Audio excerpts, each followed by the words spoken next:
After the employee told the general manager that due to his religious beliefs he would no longer work on Sundays, the general manager fired him. The general manager made comments to other employees such as, "Religion should not take precedent over the employee's job."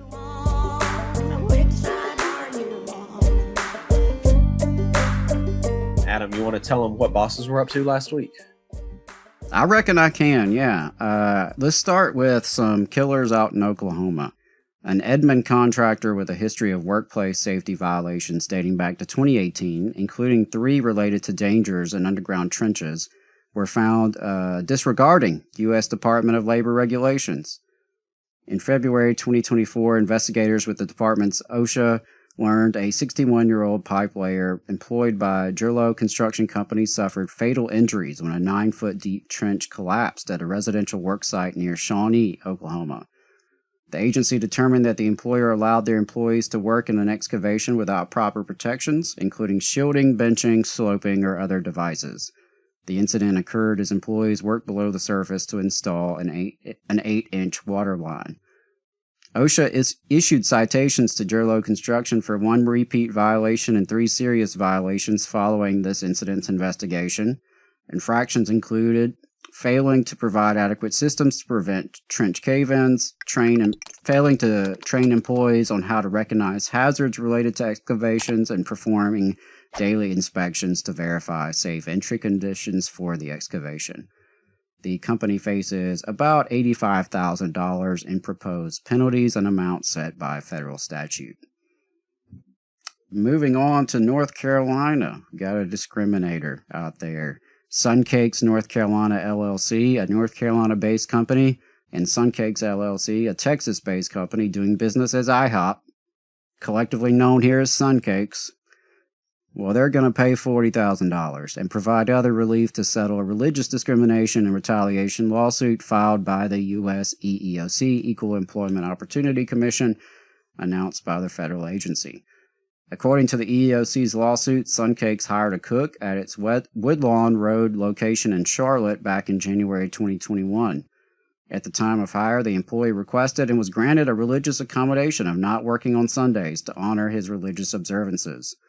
After a change in management in April 2021, the new general manager expressed hostility toward the accommodation and required the employee to work on Sunday, April 25th and Sunday, May 9th.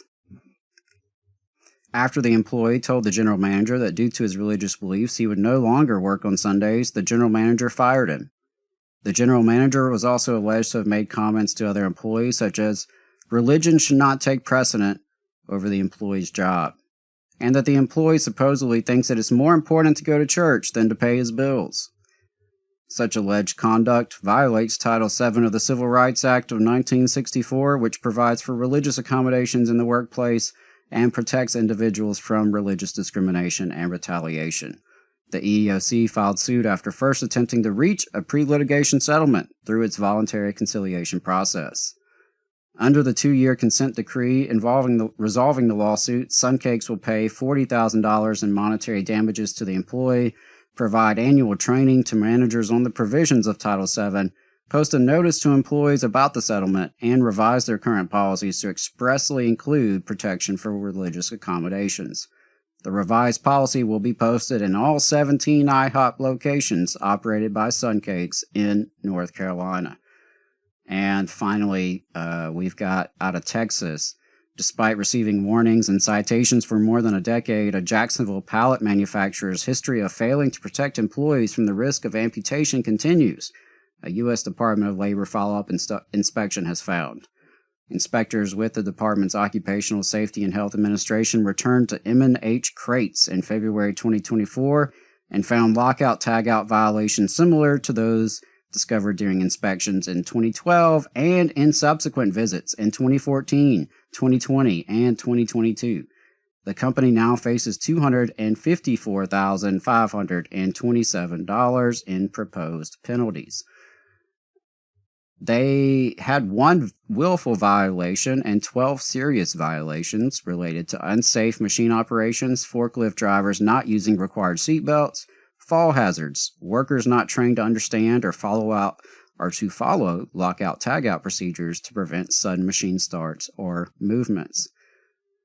And that was just a sampling of some of the bad boss behavior throughout the week. I can promise you there was more.